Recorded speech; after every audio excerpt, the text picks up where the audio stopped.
Quiero dar inicio en esta noche. Vamos a hablar sobre el tema la fidelidad a Dios y los resultados. La fidelidad a Dios y los resultados. ¿Será que vale la pena ser fiel a Dios? Aunque aparentemente hay momentos en la vida donde pareciera que no tiene ningún resultado, ningún beneficio, pero a la larga vale la pena ser fiel a Dios, vale la pena mantener la integridad, vale la pena mantenerse en la palabra, en la doctrina. Por supuesto que sí. Y tenemos un vasto ejemplos en la Biblia cuando habla sobre la fidelidad. Pero yo quiero invitarle que usted abra su Biblia en el Salmo 101.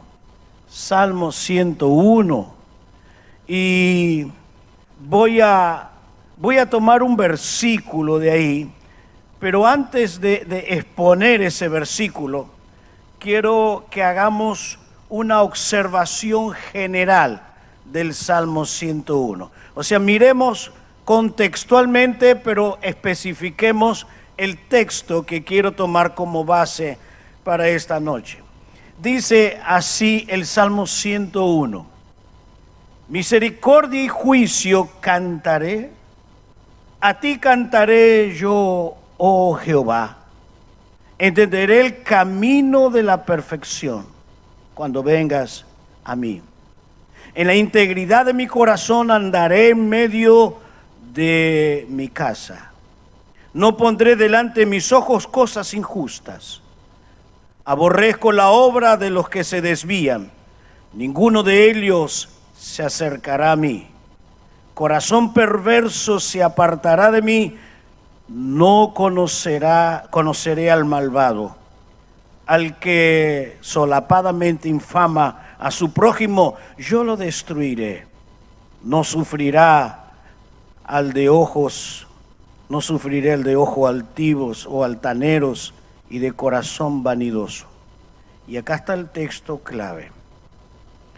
Mis ojos pondré sobre los fieles.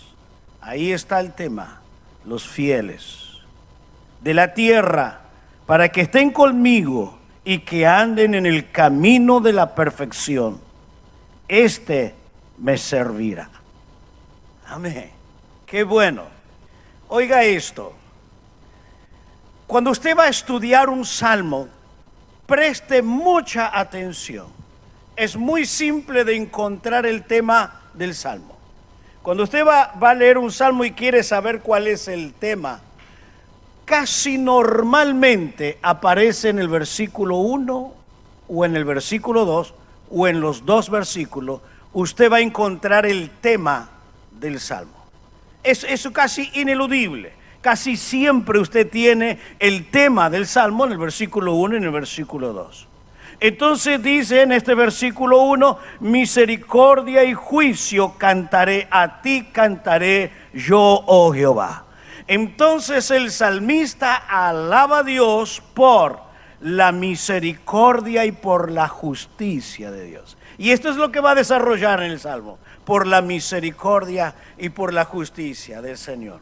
Pero también hay otra cosa interesante para observar, que en los primeros versículos del versículo 1 al 3, es el salmista quien habla.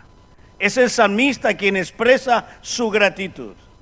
Pero del versículo 4 en adelante se calla el salmista para hablar Dios, para que Dios hable.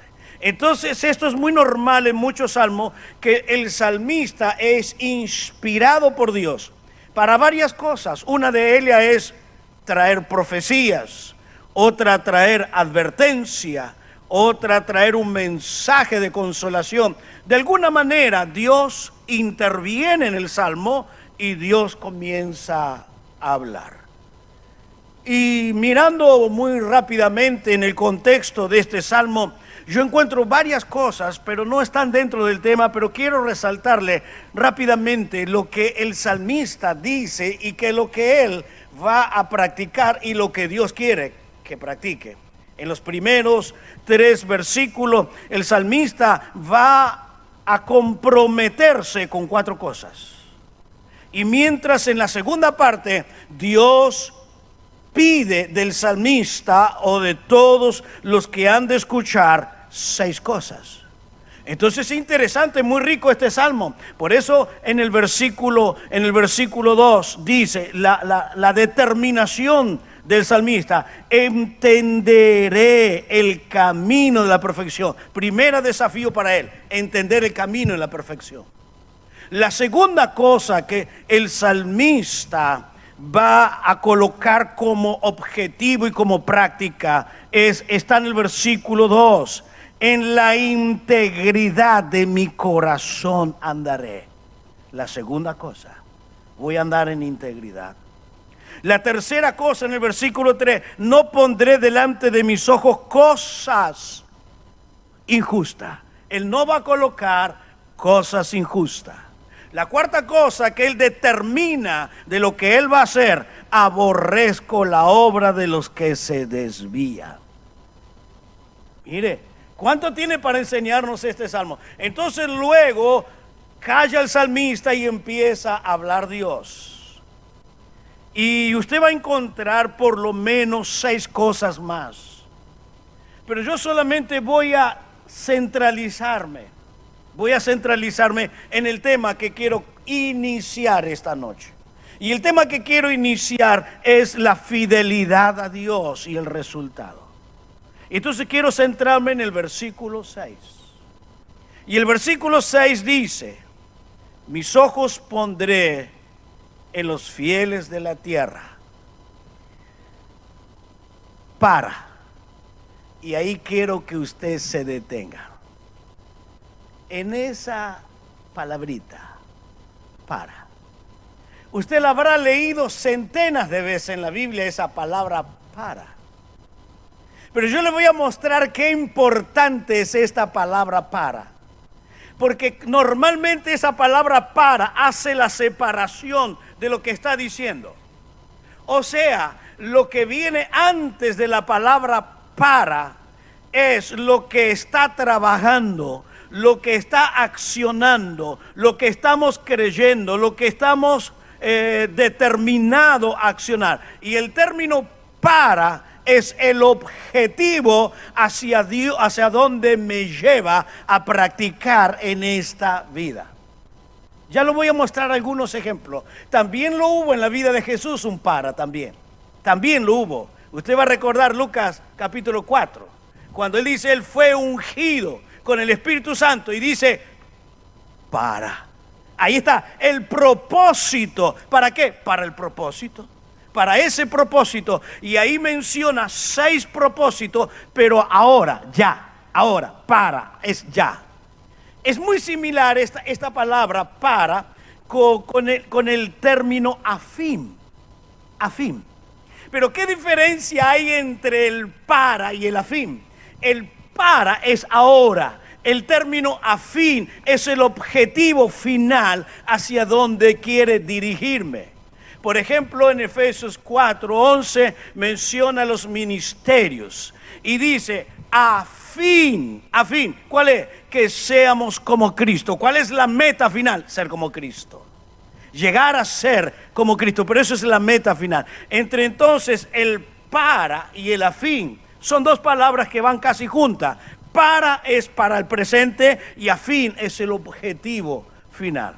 Y entonces me dice en este texto, en el versículo 6, mis ojos pondré, quiere decir Dios va a colocar, y tengo que mirar bajo el contexto histórico. ¿Qué quiere decir el término colocar Dios sus ojos sobre nosotros? Hay que mirar bajo el contexto hebraico qué quería decir un hebreo cuando decía el Padre te mira, Dios te mira, la mirada del Señor a fin de mirarte. ¿Cuál es el propósito? Y son varios los propósitos cuando usa el término mirar. Uno de los propósitos que extiende su misericordia. Cuando usted encuentra que coloca sus ojos sobre usted, es porque Dios extiende su misericordia. Recuerde la bendición sacerdotal, que los sacerdotes salían con las manos en alto y decía: Jehová te bendiga, Jehová te guarda, y coloque sus ojos sobre ti. La misericordia de Dios llegue sobre tu vida. Y entonces, ahí comienza el para. Entonces, ¿para qué Dios coloca los ojos sobre mí? ¿Para qué Dios lo coloca? Recuerden que el para son las acciones que inmediatamente vienen, que es lo que debo hacer. Y me encuentro con tres propósitos. Tres propósitos. Primero, para que tengan comunión con Dios. Primer propósito, Él está mirando a los fieles, pero ¿para qué? Para que tengamos, número uno, comunión con Dios. Número dos, que anden en el camino de la perfección. Entonces, para tener comunión, número uno, acuérdese, 1 Corintios 1:9, ¿para qué nos escogió? ¿Para qué nos escogió Cristo? 1 Corintios 1:9, para tener comunión con Él. La prioridad fundamental, comunión. Y esto vamos a verlo de aquí unos minutos. Los fieles tienen comunión con Dios. Los fieles tienen comunión con Dios. Segundo, para que anden en mi camino, o en el camino, y no cualquier camino, en el camino que lo va a llevar a la perfección. Va a usar la palabra ande. Este término lo va a usar muchas veces Pablo en la carta a los Gálatas y a los Efesios. Andad, andemos. Los que andan, muchas veces lo usa en la carta a los Efesios. Andad en el Espíritu. Los que vivimos en el Espíritu, andemos. Y esa palabra andad, andemos, es el sinónimo de la palabra vivir. Vivan. Entonces le está diciendo que Dios coloca sus ojos sobre los fieles para tener comunión con Él y para que anden, para que vivan, para que lleguen a la perfección. Y el tercer lugar, ¿cuál es la tercera bendición gloriosa? Me sirva. Entonces los fieles tienen comunión, andan en los caminos de Dios y les sirve. ¿Cómo están estas tres cosas en tu vida? Comunión, vida y servicio. Estas tres cosas son ineludibles. Son las tres cosas que van a ir juntas. Tú no me puedes decir yo tengo comunión y no sirves. No. Si no sirve, no tienes comunión. Tú tienes que servirle, por eso andas, tienes comunión. Y una persona que tiene comunión va a servirle, va a tener que servirle ineludiblemente. Esas tres cosas son muy, pero muy necesarias en la vida de la iglesia. Y si hoy llegamos hasta aquí, es porque hubo o nos antecedieron personas fieles. Nos antecedieron, claro que hubo infieles, pero gracias a Dios hoy usted está aquí porque hubo fieles. Hubo fieles que lloraron, hubo fieles que ofrendaron, hubo fieles que evangelizaron y estuvieron en la brecha, fieles, verdaderamente fieles. Y en toda la historia de la iglesia fue realmente fundamentada por fieles. En los primeros 300 años de la iglesia, en los primeros 300 años fueron martirizados millones de cristianos, pero estos eran fieles. Eran quemados entre 100 y 120 en el jardín de Tito cada noche, fieles. Eran colocados en la arena del circo romano para pelear con las fieras, fieles. Fieles hasta el día de hoy. fieles misioneros que han dejado su patria y se han metido en lugares más inhóspitos, lugares más difíciles, pero han dejado por la causa del Señor. Y podríamos mencionar cientos de personas que han registrado su historia y los otros miles que no están registrados, pero fieles a Dios. Entonces es un tremendo desafío. Yo quiero leerles este mismo versículo en dos traducciones diferentes. Una de las traducciones de la Biblia de las Américas, donde dice lo siguiente: mis ojos estarán sobre los fieles de la tierra para que moren conmigo. Y esta es la palabra correcta: para que moren conmigo. O sea, se están bajo una misma habitación para que moren conmigo y que anden en camino de integridad y me sirva. La única palabra que cambia es dónde habita, pero siempre está la palabra para, siempre, para.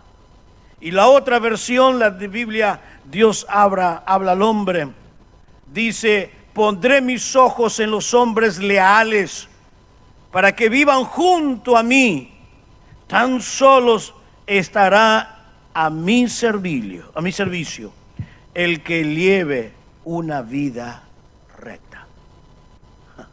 Esto más bien es una explicación. Ahora, quiero comenzar con el primer tópico, la primera definición. ¿Qué significa la palabra fidelidad? Fidelidad.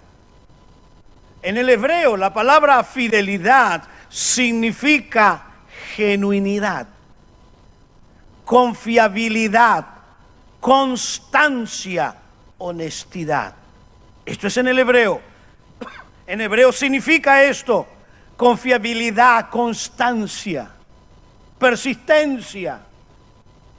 Pero en el griego la palabra fidelidad es una palabra sinónimo de la palabra fe, porque algunas veces se puede traducir fidelidad o fe. Y esa palabra en el griego significa confiable, confianza, firme, seguro, sólido, inamovible.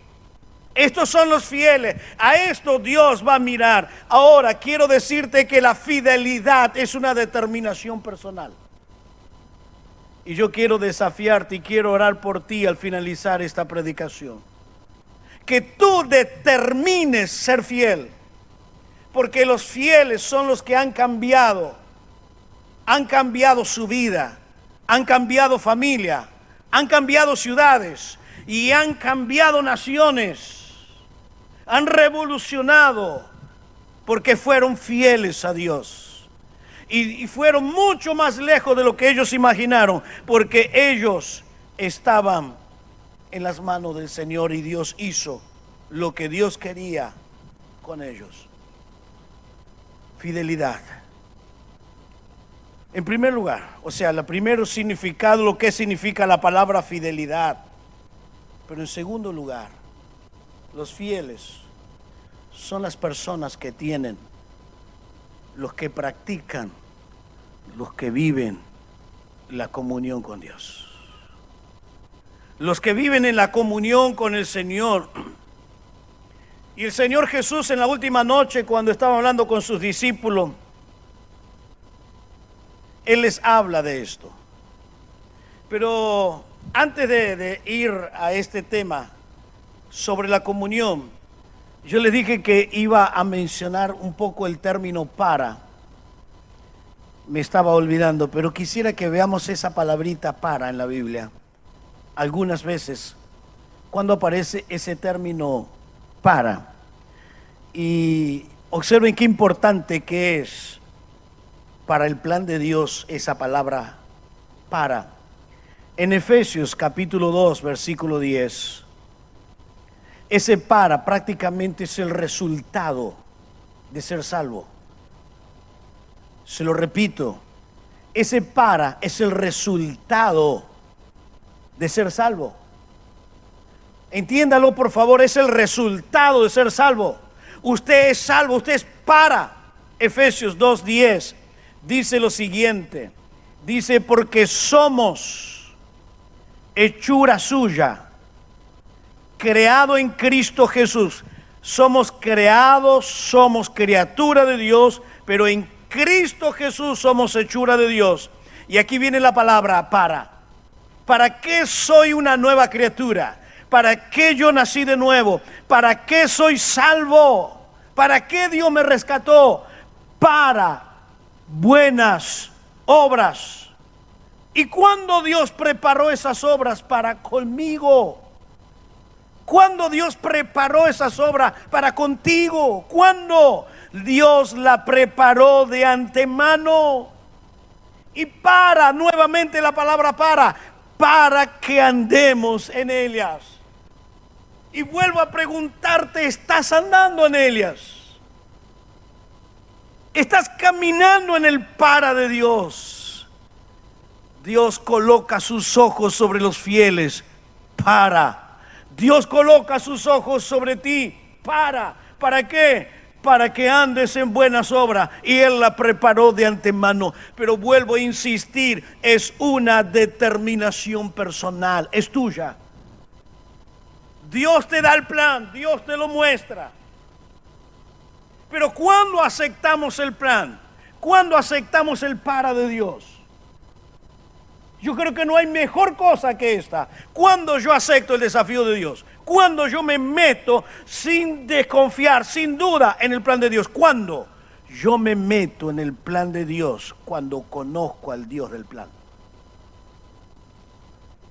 Cuando yo conozco al Dios del plan, conozco que Él es todopoderoso, conozco que Él es grande, conozco que Él es tremendamente maravilloso, entonces me meto en el plan porque conozco al Dios del plan. Y mira el Dios del plan. Yo solamente les voy a dar un pasaje para que usted lea en su casa hoy. Marcos capítulo 5. Anótelo por ahí y lea Marcos 5. ¿Por qué? Porque ¿qué tiene Marcos 5? ¿Qué tiene Marcos 5? Usted va a conocer el Dios del plan. ¿Y qué es el Dios del plan? Mire, el Señor Jesús mostrando la soberanía sobre todas las cosas. Marcos 5, ¿qué dice? Está diciendo o nos está enseñando de que Jesús tiene poder sobre los demonios. Por eso libera al endemoniado gadareno. En el Marcos capítulo 5, Jesús tiene poder sobre la enfermedad. Marcos capítulo 5, Jesús tiene poder sobre la muerte. Resucita a la hija de Jairo. Marcos capítulo 5, Jesús tiene poder sobre la naturaleza y manda a callar y se hace bonanza. ¿Qué me está mostrando Marcos 5? El gran poderoso, aquel que tiene todo poder sobre los demonios, sobre la enfermedad, sobre la muerte y sobre la naturaleza. Él es el que está gobernando sobre todas las cosas. ¿Cuándo yo acepto el para? Cuando conozco a este Dios. Cuando conozco a este Dios poderoso, tremendo, maravilloso. Por ejemplo, otro para, lo encontramos en Efesios capítulo 1, versículo 12. Efesios 1, 12. No le voy a dar todos los para, pero simplemente para que usted tenga en cuenta y cuando usted lea se recuerde de esta noche. Efesios 1, 12. Dice así: a fin de que seamos para alabanza de su gloria, a fin de que seamos ¿para qué? Para alabanza de su gloria, nosotros los que primeramente esperamos en Cristo. Entonces, ¿para qué yo estoy en la iglesia? ¿Para venir los domingos? ¿Para sentarme? No, para la alabanza de su gloria, para que Dios se glorifique a través de mi vida, para que Dios tenga la honra y la gloria. Y esa fue la finalidad por lo cual Dios ha creado todas las cosas, para su gloria, para su honra. Les voy a dar un para más. En el capítulo 1 de Primera de Pedro 1:2, Primera de Pedro 1:2, Y usted puede seguir mirando muchos más paras gloriosos de Dios. Primera de Pedro, capítulo 1, en el versículo 2, dice: bendito el Dios y Padre de nuestro Señor Jesucristo, que según su grande misericordia nos hizo renacer. ¿Para qué? Para una esperanza viva, por la resurrección de Jesucristo de los muertos. Y luego en el versículo siguiente va a mostrar otro para. Y en el versículo 5 va a mostrar dos para. Y en el versículo 7 otro para. Y todos los para. Y todos tienen propósito, todos tienen objetivo, todo tiene una finalidad. Por eso es maravilloso ser fiel. Entonces, Dios se glorifica por medio de los fieles. Y quiero dejarle por lo menos una verdad, un tópico. Y es lo que hemos leído allí en el Salmo 106, Salmo 101, versículo 6. Los fieles son los que están conmigo, los que tienen comunión conmigo. Y encontramos infinidades de verdades en la Biblia.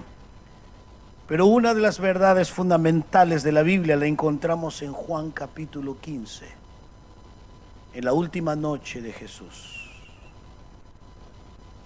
Usted sabe que el Señor Jesús está preparando a los discípulos.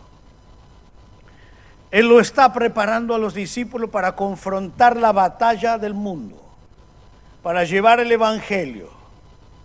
El Señor le dijo: si a mí me lo hicieron, a ustedes también se lo harán. Yo he pasado dificultad, he pasado por calumnia, ustedes la pasarán.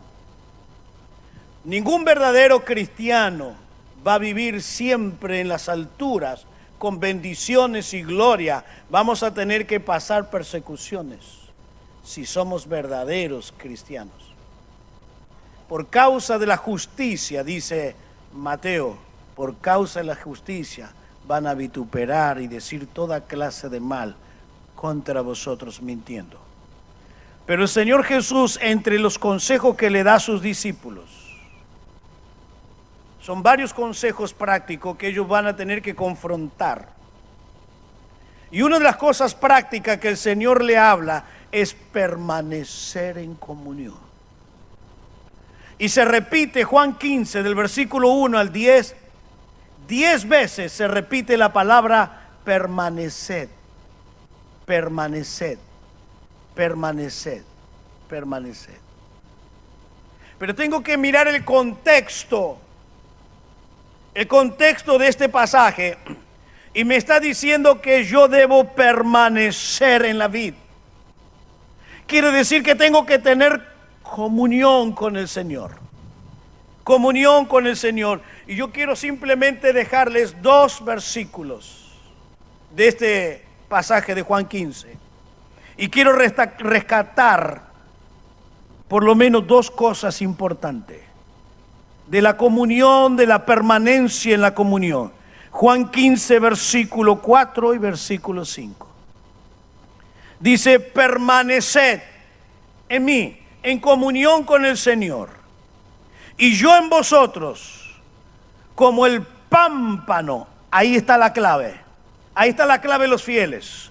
Ahí está la clave. No puede llevar fruto por sí mismo. No puede. Si no mantenemos la comunión, no podemos llevar fruto. Si no permanecemos en la vid, así tampoco vosotros, si no permanecéis en mí. Los fieles del Señor van a dar frutos, verdaderamente frutos dignos de un verdadero cristiano, de un verdadero hijo de Dios. Y el versículo 5 dice: yo soy la vid, vosotros los pámpanos, el que permanece en mí y yo en él. Lo mismo que el principio del inicio del versículo 4, el mismo concepto. Este lleva mucho fruto, porque separado de mí, vuelve a dar la misma idea. Nada podéis hacer. Absolutamente nada podemos hacer. Fidelidad a Dios. Y cuando miro en la Biblia y me pongo a mirar en Hebreo 11, ahí aparecen los fieles. Todas las cosas que Dios hizo por ellos. Pero también miro en Hebreo 11 las cosas que Dios no hizo por ellos, pero permanecieron fieles. Y en el inicio del capítulo 11 de Hebreo hace una lista de ellos. Dice que taparon boca de león y evitaron fuego impetuoso. Hicieron muchas cosas. Y luego se divide el texto del capítulo y dice, pero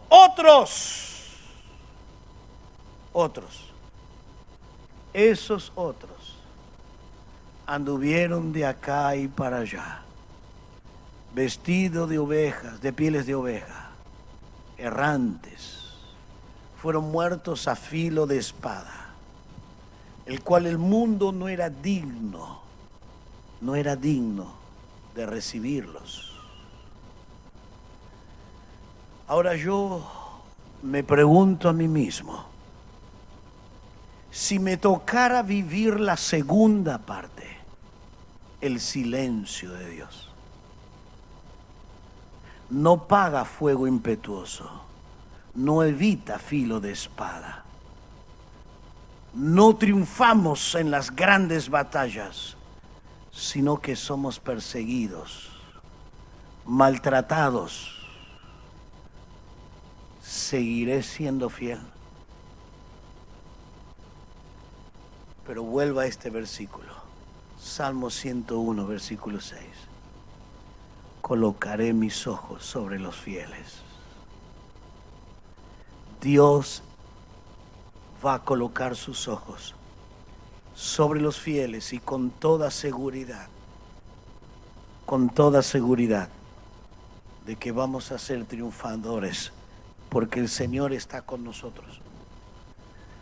Yo puedo hablarlo hoy, pero el día que llegue se verá la realidad.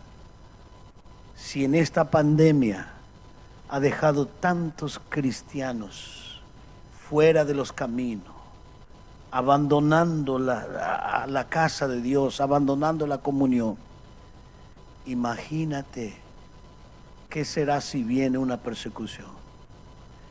Y no estamos muy lejos, no estamos lejos, pero Dios se glorifica a través de los fieles. Fueron matados miles de cristianos en los primeros 300 años. Antes de la gran reforma fueron matados muchos por traducir la Biblia al idioma del pueblo. Fueron torturados miles de cristianos. Solo en la Inquisición fueron matados 70 millones de cristianos. Solo en la Inquisición. ¿Qué privilegio yo tengo de que Dios no me permita pasar por ese camino? Pero vale la pena servir a Dios. Si usted llegó hoy aquí, es porque hubo alguien detrás de ti. Y tal vez muchos años, pero Dios sigue usando a fieles. Dios sigue usando fieles. Y Dios quiere usarte también a ti. Sin ninguna duda, Dios tiene un plan contigo.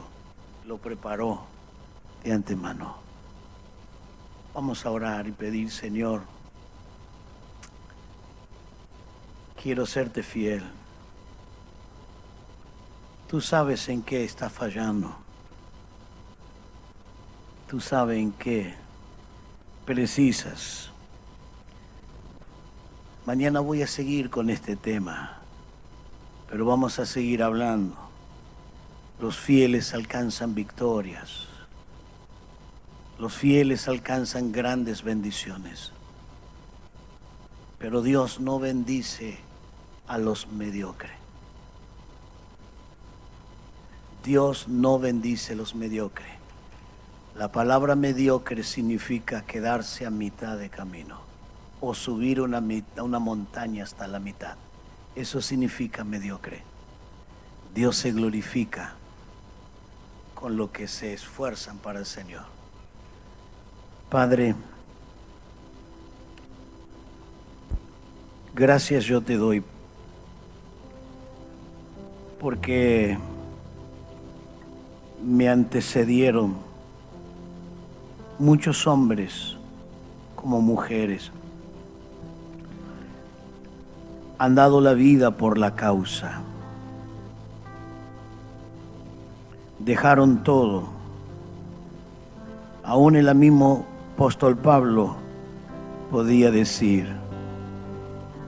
pronto seré sacrificado en libación. O sea, mi alma será derramada totalmente. Señor, nuestra vida no va solamente hasta cierto punto de edad, sino hasta el máximo. Señor, queremos entregarnos al máximo por ti. Estamos en una gran batalla espiritual. Te pido que aquellos cristianos que están a media tomen la decisión de ser fieles, porque tú escuchas la oración de los fieles, porque tú tienes comunión con los fieles, tú respondes, tú bendices a los fieles.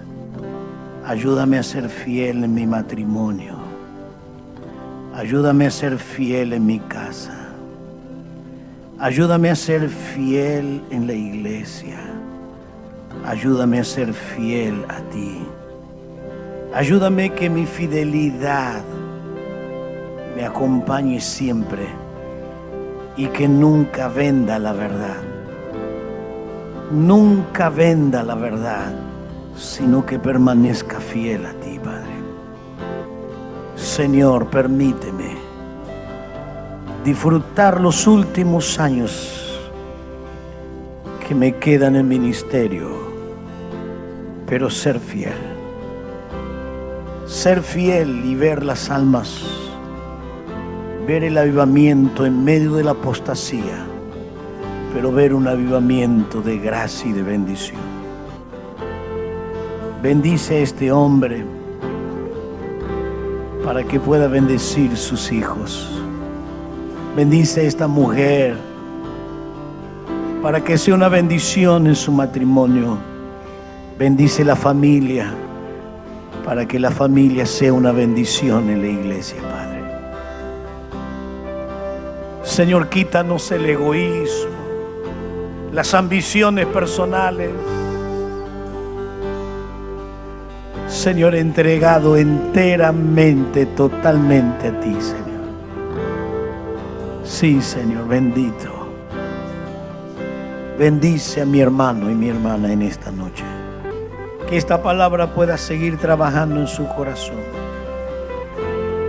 y que no pueda borrarse, que tú estés continuamente. Fidelidad, fidelidad, fidelidad, fidelidad. Lo que tú pides, fidelidad.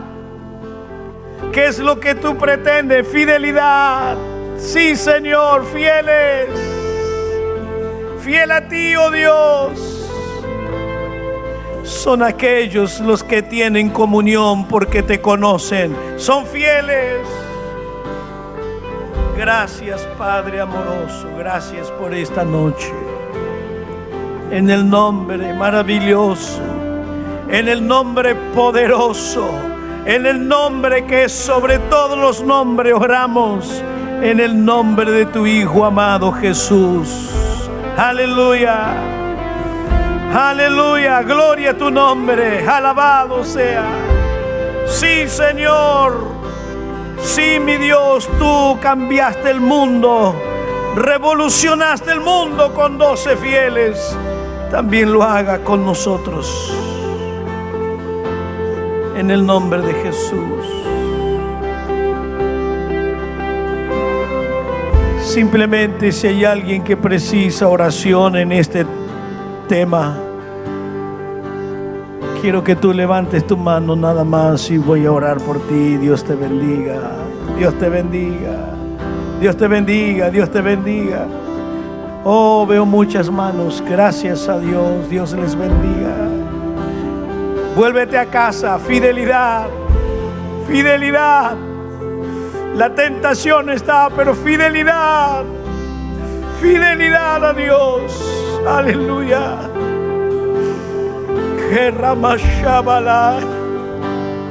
Aleluya, gracias Padre. Aleluya. Gracias Señor, en el nombre de Jesús. Gracias.